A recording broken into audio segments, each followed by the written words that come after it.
Lá vamos nós de novo, né? Para mais uma aula de climatologia.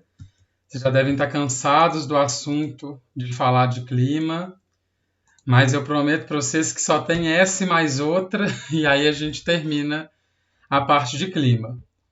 Eu estou dando uma ênfase maior a ela, são mais aulas de climatologia, porque climatologia cai bastante na prova. Depois, se vocês pesquisarem as questões, vocês vão ver que quase todos os anos caiu. Então, é por isso que está tendo mais aula desse tema aqui. Então, só para a gente recapitular o que a gente já viu até agora, a gente já estudou sobre a atmosfera e as camadas, e a gente já falou dos elementos climáticos, que são temperatura, umidade, pressão. E a gente começou a falar dos fatores climáticos. A gente falou da maioria dos fatores climáticos na aula passada, e a gente vai terminar os fatores na aula de hoje. Só relembrando que os elementos ou atributos são aquilo que é responsável por compor o clima. Então, eu estou dando essa ênfase, toda aula repetindo isso, porque eu já vi muita gente, isso inclui eu mesmo, errando questão porque confunde elemento com fator. E aí perde um ponto bobo, porque, né, como vocês sabem, o Enem ele tem aquela correção pelo TRI, né, que é o TRI. Se vocês marcam uma questão lá, uma alternativa muito distante da resposta, isso pode abaixar muito a nota de vocês. Então, elemento e fator é uma coisa que assim, tem que estar óbvia na hora de responder. Então, quem errar tem a chance de abaixar muito na hora do ponto. Então, por isso que eu estou sempre diferenciando um do outro. Então, lembrando que os elementos são os que compõem o clima: temperatura, umidade e pressão. Enquanto o fator vai interferir nesses elementos que estão aqui. E aí a gente tem os fatores: a latitude, a altitude, o relevo, a vegetação, a continentalidade, a maritimidade, as correntes, as massas de ar e a ação antrópica. A gente já falou desses 6 aqui, ó: latitude, altitude, continentalidade, maritimidade, vegetação e relevo. Desses aqui, gente, ficou alguma dúvida que vocês querem tirar antes da gente seguir para esses? Tem alguém que tem alguma dúvida, alguma coisa no chat? Deixa eu ver aqui. Não. Professor, por onde ver suas aulas anteriores? Camila, se você não estiver no Google Sala de Aula, manda uma mensagem aqui, que daqui a pouco eu colo o link dele aqui, para você poder assistir às aulas. Bom, se ninguém então tem dúvida, a gente vai continuar nos nossos elementos, nos nossos fatores, mostrando como que eles afetam os nossos elementos, e a gente vai começar a aula de hoje com as correntes marítimas. O que são correntes marítimas, né? O próprio nome já diz muito sobre. Corrente é algo que está correndo, é algo que está se movimentando. Marítima é no mar. Então são o quê? São quantidades de água que estão se movimentando no mar. Mas aí vocês podem pensar, mas professor, toda a água do mar não está em movimento? Tá, do mar e do oceano. Só que algumas correntes, algumas áreas dessa água, ela tem uma ação, uma velocidade, uma alteração no clima muito forte. Então ela acaba recebendo o nome de corrente. Então, a corrente seria um pedaço do mar, um pedaço do oceano que tem grande influência no clima. Além da influência que a gente viu da maritimidade, que isso todo o mar vai ter, cada pedaço do mar gera um tipo de corrente. Como vocês podem ver aqui, olha, a gente tem setas azuis e setas vermelhas. As azuis são correntes frias e as vermelhas são correntes quentes. E o que isso significa, né? Significa que a fria, ela sempre vai estar descendo do polo ou ela vai estar subindo daqui. Se for do polo norte, ela está descendente. Se for do polo sul, ela vai estar subindo. Olha, ela aparece subindo aqui. Aqui ela sobe e dá uma voltada aqui para baixo. Ela sobe aqui. Essa aqui está descendo. Essa aqui é fruto de uma descida, mas no meio do caminho ela sobe. Então, as correntes, elas vão tendo vários movimentos ao longo do nosso planeta Terra e elas vão influenciando diretamente no clima. Depois vocês olham com calma esse mapa, que vocês conseguem associar cada tipo de corrente com um clima específico que a gente tem, como dá para a gente ver aqui, ó. Vou mostrar aqui específico no Brasil. A gente tem a corrente do Brasil e ela é uma corrente quente. E se a gente for pensar, o nosso país é um país que é majoritariamente muito quente. Então, essa corrente quente acaba afetando aqui, ó. E aí, o que a gente tem que entender sobre essas correntes? Que elas trazem alterações climáticas. A quente, ela traz mais umidade. E por que ela traz mais umidade? Vê se vocês concordam comigo. Se alguma coisa é quente, vai estar colocando aquela água mais em evaporação. Se a água está em evaporação, ela está liberando partículas no ar. Então, por isso, a corrente quente acarreta mais umidade. E é por isso que a gente pode pensar nisso aqui no Brasil, ó, que a gente é quente e úmido, porque a gente tem essa ação dessa corrente aqui. Não só da corrente, mas a corrente é uma das coisas que gera essa ação quente e úmida. O contrário é o frio. A corrente fria, ela tem menos umidade, porque não vai ter muita água evaporando ali. Vai ter uma água ali que vai estar andando, né? Vai estar passando pelo oceano, igual a gente está vendo pela seta aqui, mas ela vai levar sequidão, ela vai estar tirando umidade do ar. E aí, essa junção dessas correntes, ela gera o que a gente chama de convecção oceânica, que é mostrar que o nosso oceano está o tempo inteiro em um movimento de convecção, que vocês viram lá com a professora Yara, né? Então, uma parte esquenta, a parte esquenta é menos densa, sobe, aí ela esfria, fica mais densa, desce. Então, vai ficando sempre nesse círculo da convecção. E essas correntes são muito importantes para as atividades econômicas. Por que elas são importantes? Porque elas estão associadas principalmente com a atividade pesqueira. Então, cada tipo específico de peixe pode se dar bem ou se dar mal em uma corrente específica. Então, se tiver uma corrente muito fria numa área, vai ter peixes adaptados ali para esse frio. Se tiver uma corrente mais quente, vai ter peixes adaptados para isso também. Então, esse dinamismo, essa mistura dessas correntes, possibilita toda a vida marinha, então a vida das algas, porque as correntes levam nutrientes. Possibilita também que tenha um ciclo de que, quando morre um animal ali no mar, que ele entre naquela decomposição e que a decomposição seja espalhada em nutrientes, não fica aquele corpo do animal apodrecendo ali. Tudo isso é causado pelas correntes, que elas vão fazer toda essa mistura, todo esse revolvimento que a gente chama ao longo do nosso planeta Terra. Alguém tem alguma dúvida sobre as correntes? Professor, a corrente fria vai tirar a umidade do ar. Mas e o que chamamos de deserto? Um exemplo, quando está muito frio, de sereno. O carro fica todo molhado por conta do sereno e tal.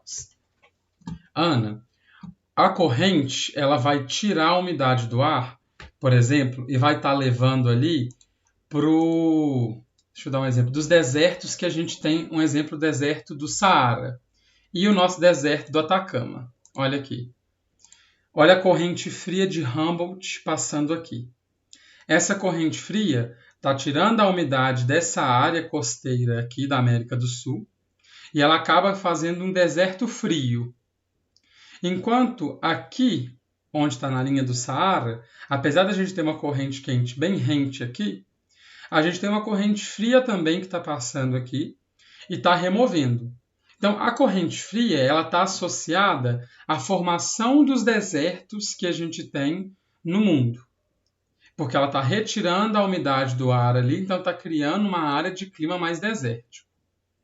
Quanto ao sereno, que você está falando que a gente percebe no nosso carro, é o orvalho que eu expliquei na aula de umidade, que foi a aula 2 de climatologia, se eu não me engano. O orvalho é uma precipitação, né, é um estilo, um tipo de chuva, é um tipo de descarga de água, não um tipo de chuva, que entra em contato com o carro, e como o carro resfria mais rápido, porque ele é metal, aquela água que está ali encosta, e aí, à medida que o dia vai amanhecendo e vai chegando a energia solar, aquela água que está ali com uma fina camadinha de gelo, que a gente nem percebe, vai virando as gotinhas de orvalho. E aí a gente dá o nome popular de sereno, que é isso que você me perguntou aqui. Deu para entender? Não entendi, vou colocar as aulas em dia. Obrigado, por nada. E que bom, Jay Lee, que você gosta de climatologia. Tem mais uma aula de climatologia ainda depois dessa. É bom saber que tem alguém que gosta dessa área. Além dessas correntes, né, o que é importante a gente perceber?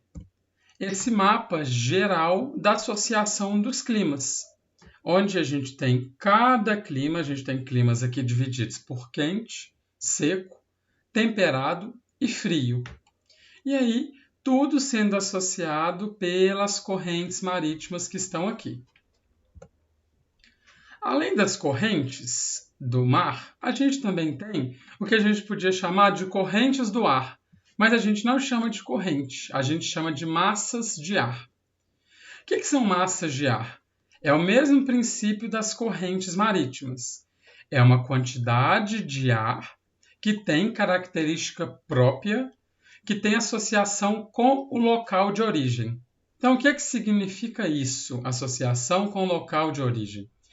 Significa que, se ela se originar no mar ou no continente, ela vai ter uma característica. Se ela se originar em um tipo de clima, ela vai ter outra característica. E no Brasil, a gente tem 5 massas de ar.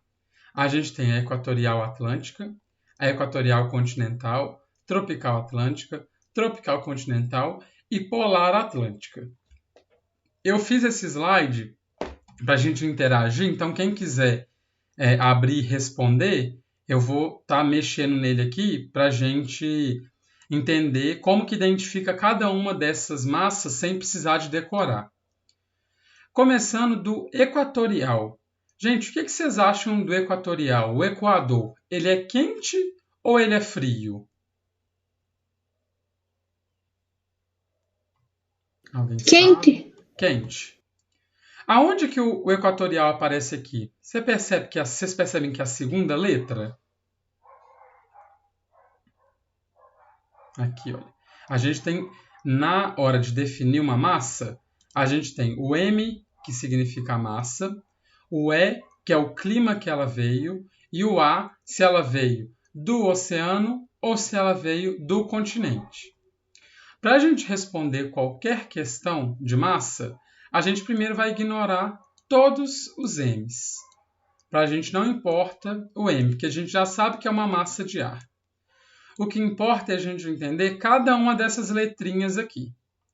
Então, me responderam aí que o equatorial é uma área quente. Se ele é quente, toda vez que aparecer o E na questão, vocês vão colocar o Q em cima do E. Por quê? Significa que é quente.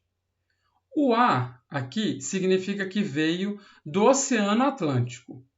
Se veio do oceano, gente, está trazendo secura ou está trazendo umidade?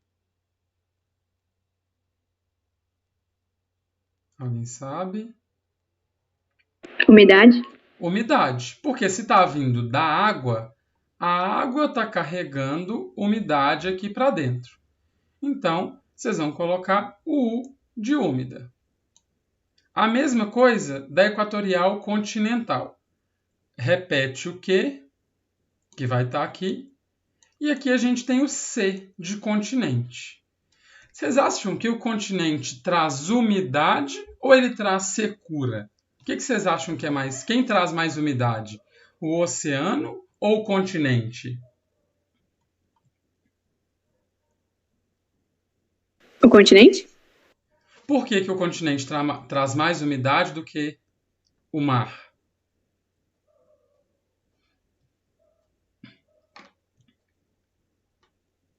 Deixa eu Boa explicar. pergunta. Deixa eu explicar então. Quem traz mais umidade é o mar, o oceano, com a única exceção dessa massa de ar aqui, que é a MEC. Por que eu sempre deixo ela destacada? Eu gosto de usar ela até como pegadinha, porque ela é pegadinha que cai na prova.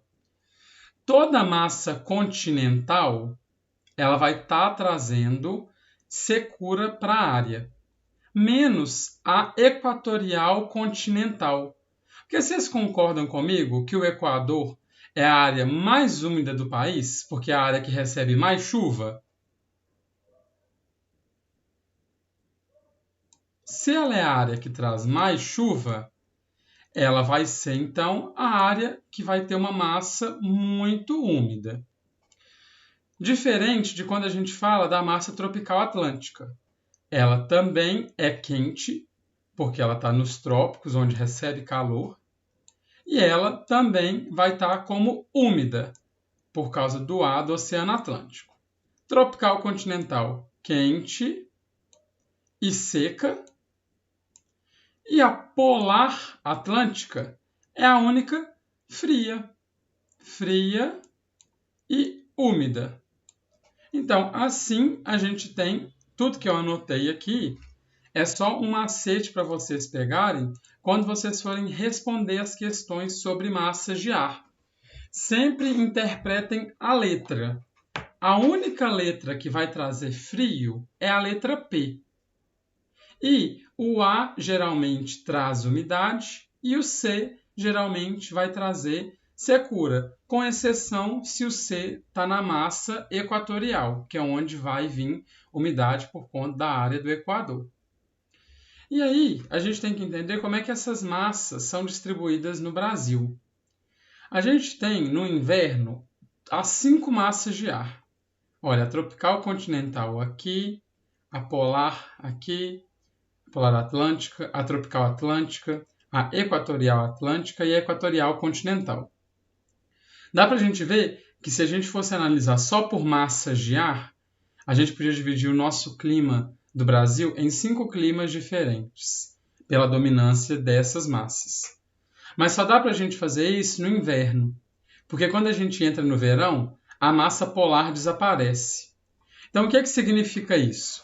Significa que o Brasil tem tanto calor, é um país que recebe tanta energia térmica, que a massa polar nem tem força na época do verão. Porque olha onde ela estava tomando, olha que a equatorial, ela sai tomando tudo.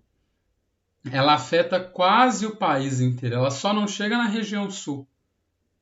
Então, a diferença de ver se em alguma questão tiver 2 mapas e perguntar a diferença, é sempre que o inverno vai ter sempre a massa polar, enquanto o verão não tem ação da massa polar. Deu para entender, gente, sobre as massas de ar? Então, beleza. Se alguém tiver dúvida, é só me interromper. Ô, professor, pode explicar de novo? Posso? O que são as massas de ar? Elas são quantidades de ar que vão ter características que vão atrapalhar, vão afetar o clima. Como é que ela é formada? Ela é formada da área que ela vem, então, ou ela vem do Equador, ou ela vem do trópico, ou ela vem do polo, e ela vai ganhar uma outra formação, que é se ela vem do continente ou do oceano. Então, é como se fosse nome e sobrenome. Então, a massa tem o nome, e o nome dela vai ter a ver de onde ela vem, se é Equador, trópico ou polo. E o sobrenome dela vai ter a ver se ela é influenciada pelo mar ou se ela é influenciada pelo continente. A gente tem no Brasil 5 massas de ar. Todas que têm E e T são massas quentes. E a única que tem P é uma massa fria. O C vai significar que veio do continente e o A que veio do Oceano Atlântico. Sempre que vem do oceano, é úmida. Sempre. As que vêm do continente, se ela for equatorial, ela também é úmida. Por quê? Porque o Equador é onde recebe mais área de chuva. Então, se recebe muita chuva, essa massa acaba transportando essa chuva, essa umidade, para vários lugares. E aí, a gente tem dois mapas que mostram como é que essas massas de ar atuam no Brasil. No inverno, a gente tem as 5, e a gente tem uma atuação bem grande da massa polar atlântica. Só que, quando chega no verão, pelo Brasil ser um país tropical, que está então entre dois trópicos, um país onde passa a linha do Equador, ele recebe muita energia solar. E aí ele esquenta tanto que a massa equatorial domina o Brasil como um todo, ele só não afeta aqui a região sul, e a massa polar desaparece. Ela não tem efeito nesse momento, no verão do Brasil. Deu para entender agora? Agora sim. Então, ótimo. A gente tem também a ação antrópica. E o que é a ação antrópica? A ação antrópica, gente, a gente tem que sempre partir do pressuposto que ela é negativa. Por quê? Porque quando os primeiros hominídeos apareceram na Terra, eles ainda viviam em equilíbrio com a natureza. Só que hoje é impossível a gente falar em equilíbrio. O Brasil mesmo a gente consegue ver vários exemplos de desequilíbrio ambiental, desequilíbrio que a gente faz com a natureza. Então a gente sempre vai colocar a ação antrópica, no caso do clima, como negativa. Ela é uma ação que vai afetar o micro e o mesoclima. E a gente vai falar disso mais para frente. Ela tem muito a ver com a saúde pública. Por que tem a ver com a saúde pública? Por exemplo, se corta um tanto de árvore, a gente tem até essa charge aqui. Meu Deus, por que esse calor tão grande? Porque a árvore vai parar de liberar umidade e vai parar de reter calor. Se a gente, por exemplo, emite muito gás, então a gente emite gás nos carros, faz extensivo de pecuária, muito gado, que liberam muito gás metano, então vai aquecendo a área. A gente libera muito poluente pelas chaminés das indústrias. Tudo isso vai sendo ruim para a saúde pública. Por quê? O vento vai pegar esse poluente, levar de um lado para o outro e vai contaminar as pessoas. A temperatura vai subir muito e o calor vai ficar muito forte, a temperatura muito alta e a gente vai ter um desconforto térmico. A gente tem que a diminuição da umidade. Então, vai ter toda uma redução do clima, toda uma redução de um clima confortável para a nossa vida. E aí gera fenômenos como a ilha de calor e a inversão térmica. Eu deixei esses aqui só para vocês saberem que quando vocês estiverem resolvendo, às vezes quem está resolvendo por conta própria questão de climatologia, pode aparecer ilha de calor e inversão térmica. Mas eu deixei isso aqui para a gente falar num capítulo sobre meio ambiente. A gente vai falar mais para frente. E aí, sobre ainda a ação humana, a gente tem que pensar no efeito estufa e no aquecimento global. O que a gente tem que pensar? O efeito estufa ele é natural e ele é essencial para a vida humana. Por que ele é essencial? Porque ele deixa com que o Sol libera radiação, essa radiação bate na Terra, volta e um pedaço sai. Se a gente não tivesse esses gases aqui, toda a radiação ia sair, ia ficar nessa seta amarela e ia sair. Então não seria possível ter vida na Terra se tudo saísse. Então o efeito estufa é fazer a Terra uma estufa de planta, né? Tipo aquela estufa de planta, onde, olha aqui, o raio entra, ele tenta sair, sai um pedaço, bate, desce um pedaço. A mesma coisa vai acontecer aqui. Isso possibilita, então, que a gente tenha uma temperatura agradável e hóspita, uma temperatura que dê para a gente viver na Terra. E aí eu quero uma pergunta, e quem estiver disposto a responder, vocês acham que o efeito estufa pode ser intensificado pela ação humana? Oi? Eu acredito que sim, porque, por exemplo, nós consumimos muitos produtos como antitranspirante, que ele abre um buraco na camada de ozônio e tem uma maior incidência de raios ultravioletas. Tá, você está que faz seguindo um com que caminho fique muito muito bom. mais quente aqui. Seguindo um caminho muito bom. A Amanda abriu o microfone, a Júlia também, vocês querem falar? Tô vendo aqui, sim, pode. Beleza. Então, vamos lá então. Primeiro falando sobre o que a Giovana falou. A gente, tirando a camada de ozônio, Giovana, a gente não aumenta a temperatura da Terra. Retirando a camada, a gente só facilita a entrada de raios ultravioleta. E esses raios ultravioleta, eles têm uma ação com a nossa pele. Então, ele vai reagir com a pele. Então, destruir a camada de ozônio, que é uma coisa que se tem feito há muito tempo, mas que já foi reduzido por conta da legislação, da troca dos motores de geladeira, da troca dos aerosóis, de várias trocas, isso a gente degrada menos hoje. Mas o efeito estufa, ao contrário do que todo mundo pensa, a gente não interfere no efeito estufa. A gente não consegue promover um aquecimento no globo. E aí vocês podem ficar agora pasmados, né? Estão aí meio em pânico. Como assim? A gente sempre escuta na televisão que o planeta está aumentando a temperatura, que o ser humano pode interferir. E aí a gente tem que pensar o seguinte. A gente tem duas visões diferentes sobre o aquecimento global. A gente tem uma visão mais da mídia, que é uma visão que o quê? Os gases de efeito estufa, por exemplo, o metano e o gás carbônico, mais o aumento das cidades, começa a liberar mais poluentes na atmosfera. E isso gera um aquecimento global. Isso está certíssimo falar isso, que isso vai gerar um aquecimento. Mas não um aquecimento global. Mas por que não gera um aquecimento global, né? O que a gente tem que pensar sobre isso? A Terra, gente, ela é 75% água e 25% continente. A atmosfera é enorme. O ser humano só apareceu no finalzinho, naquela aula de geologia eu mostrei para vocês que a gente apareceu no último minuto. A gente não tem o poder de aquecer o mundo todo.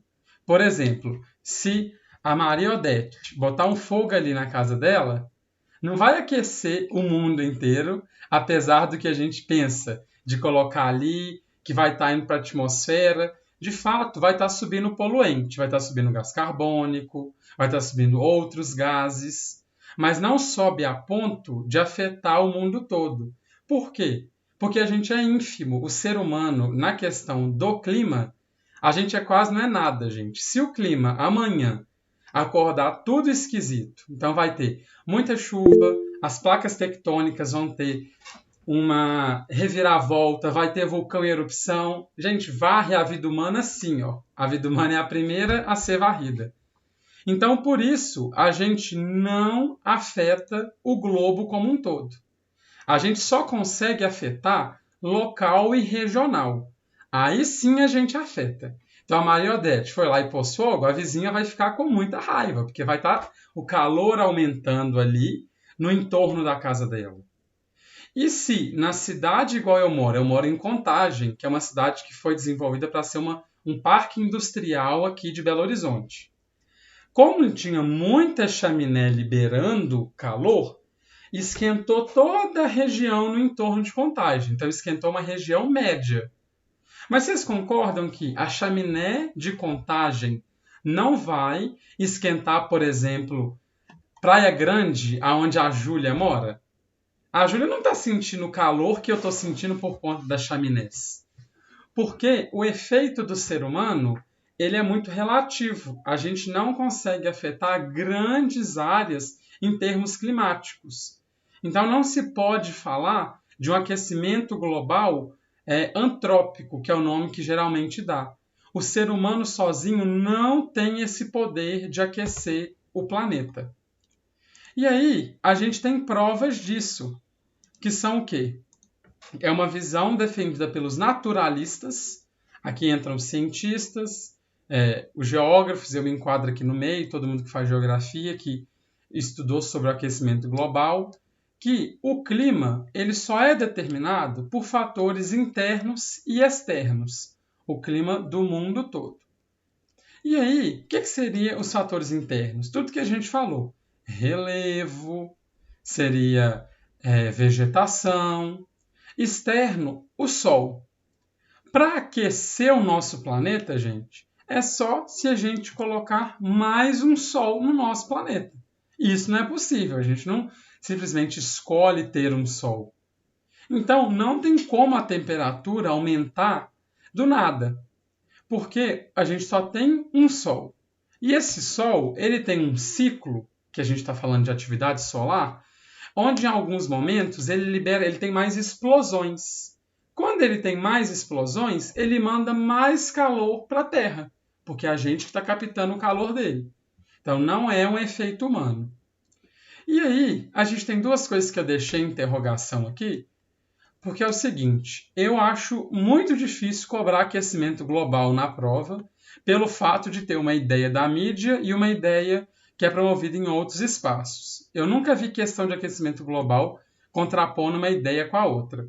Mas se acontecer e vocês vierem falar, nossa, o professor João nem falou sobre isso. Eu trouxe aqui duas interrogações que são coisas que a gente tem estudado dentro das universidades para entender o que está acontecendo com o nosso planeta. A gente chegou num ponto, que é um ponto que a gente chama de um ponto médio. O que é esse ponto médio? A gente está num ponto onde nem está tão quente, nem está tão frio, e não se sabe se o planeta vai esquentar mais ou se ele vai esfriar e promover uma nova glaciação, que é o nome que a gente dá para quando tem esse tipo de resfriamento. E aí, se tiver uma glaciação, vai ser o contrário do que está esperando. Em vez de ser aquecimento global, ia ser o resfriamento global. E eu também coloquei aqui em interrogação a ação humana. Por quê?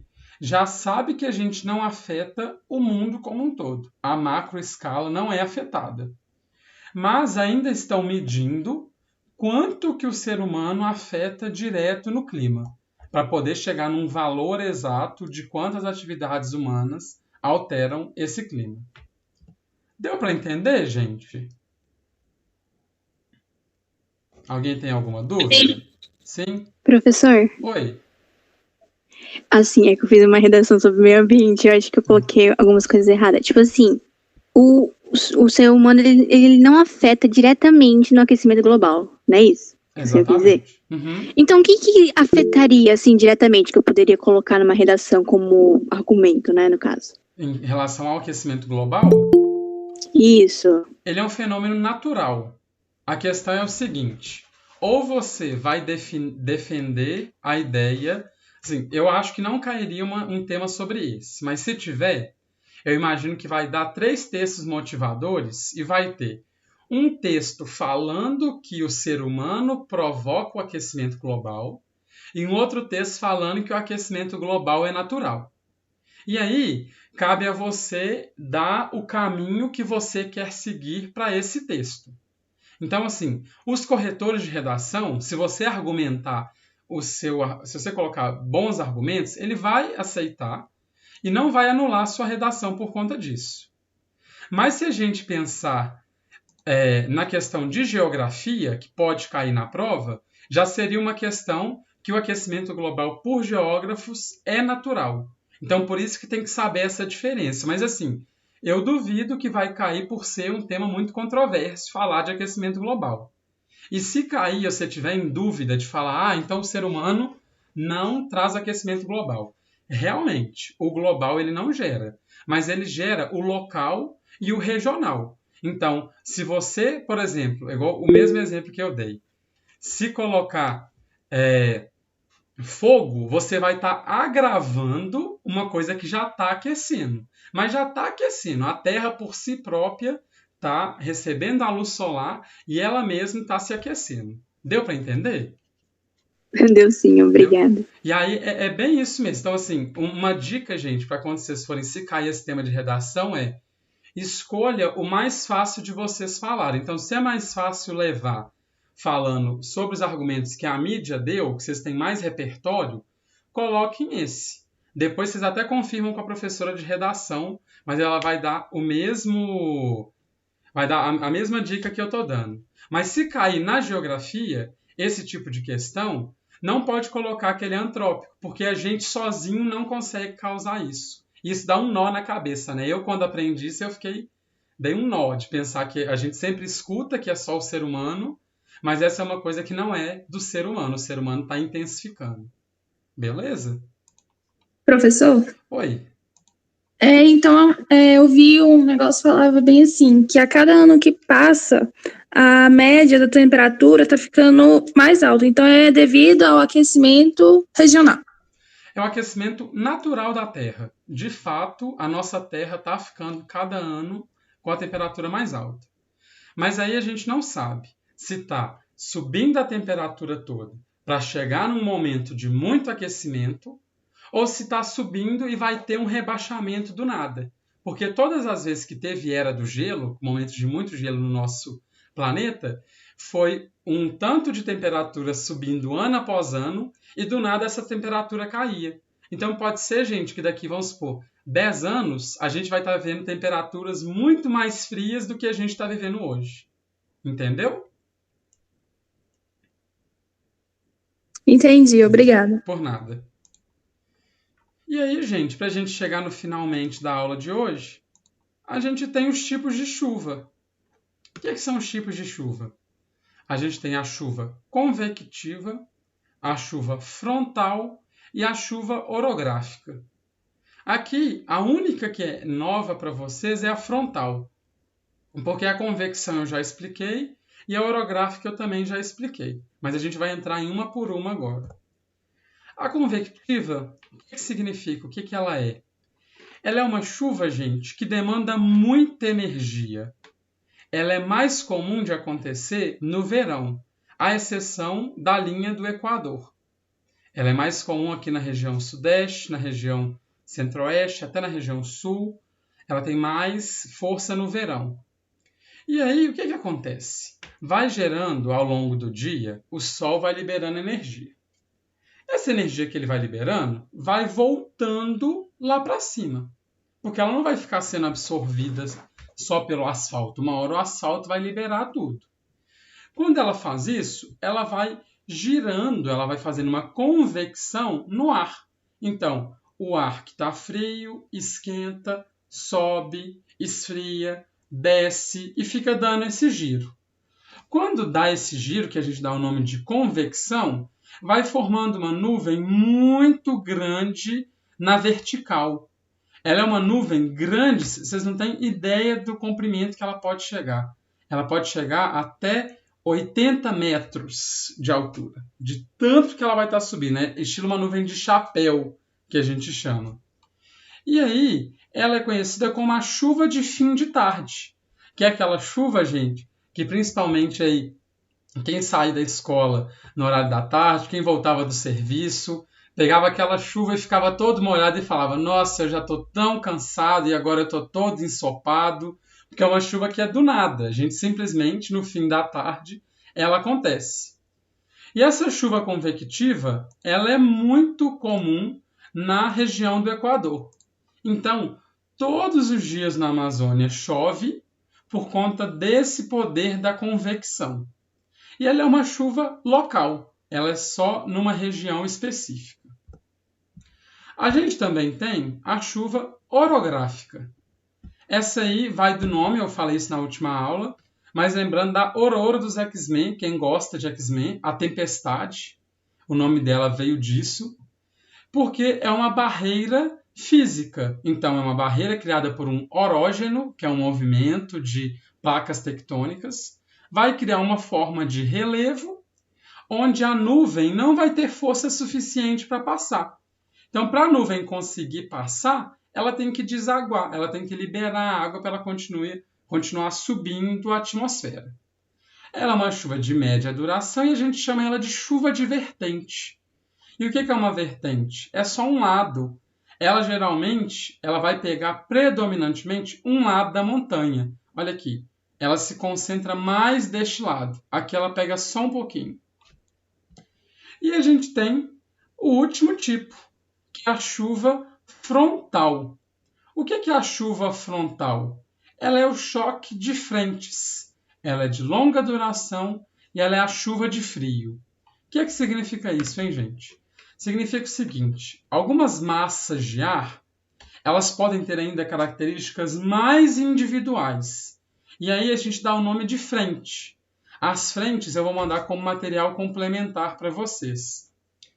Quando a gente tem o choque de duas frentes, uma frente fria e uma frente quente, a frente, o ar frio, vai sempre descer e o quente subir, porque o ar frio é mais pesado. Quando ele desce, ele vai promover uma chuva que a gente chama de chuva de frio. Então é aquela chuva, aquele conhecimento que principalmente os nossos avós geralmente usam, de falar assim, nossa, essa chuva significa que vai esfriar. Que é aquela chuva com aquelas gotinhas, aquela chuva mais lero-lero, que fica muitas horas, mas é uma chuva bem fininha. Significa o quê? Que uma frente fria chegou e que a gente vai ter dias de menores temperaturas. Então, por hoje a gente finaliza a aula. Queria saber se vocês têm alguma dúvida, se vocês acharam a aula de hoje difícil. O que vocês acharam sobre esse pedaço de climatologia? Eu gostei, por enquanto, dúvida nenhuma. Por enquanto tá tranquilo. Alguém tem alguma dúvida que eu possa repetir? Você pode falar de novo essa última? Posso sim. A Ana perguntou, qual dessas chuvas é considerada a chuva passageira? A primeira, a chuva convectiva, porque ela descarrega toda a água que está na nuvem e depois ela passa. Ela não é uma chuva que fica por muito tempo. Por isso que a gente fala de chuva de fim de tarde. Ela dura o fim da tarde, a tarde finalizou, essa chuva acaba. Repetindo a chuva frontal, a gente tem, então, o choque de duas massas de ar, daquelas que a gente estudou, só que massas de ar individualizadas, que eu vou explicar o que é isso num material complementar. E a massa de ar frio com a massa de ar quente, elas se encontram. Quando elas se encontram, elas têm características muito diferentes. E aí funciona igual quando a gente tinha as placas tectônicas se encontrando e uma submergia e a outra subia. Isso acontece, olha, o ar frio ele vai descer e o ar quente vai subir. Como a gente tem maior coisa de ar frio descendo, porque o ar frio ele é de grande densidade, ele está significando que está vindo frio aí, que vão vir dias com uma temperatura mais baixa, porque significa que a frente fria venceu a resistência da frente quente e é a frente fria que vai estar atuando mais agora. E aí tem essa chuva bem levinha para esse ar frio se estabelecer no lugar. Então, vai chovendo para já ir resfriando a natureza e resfriando a área. Deu para entender agora?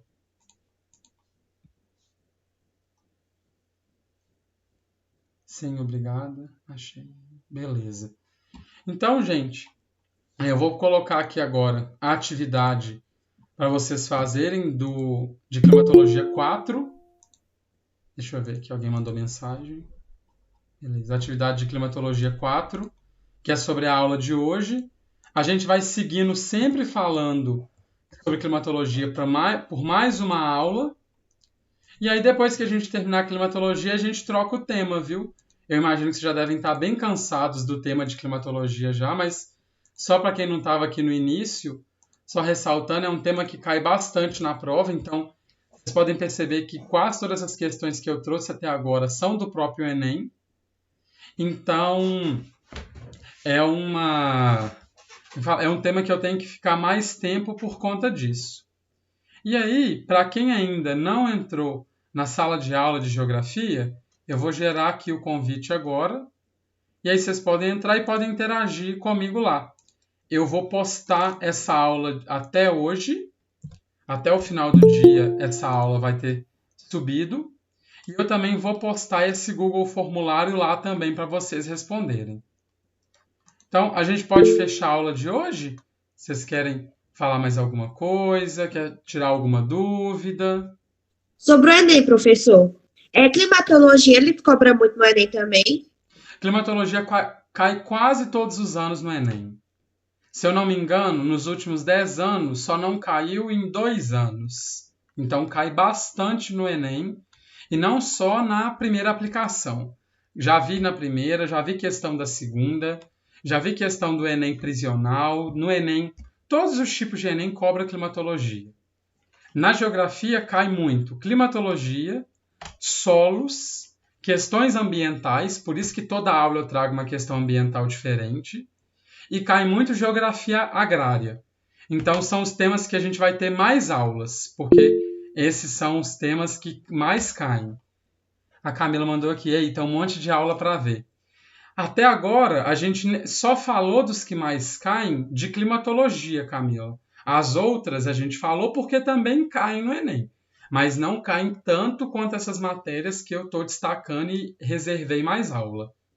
Então, qualquer dúvida que vocês tiverem sobre o conteúdo, pode mandar lá no mural, porque aí a gente vai e fecha. Não vamos fechar a climatologia com dúvida, porque depois a gente troca e não dá para ficar voltando.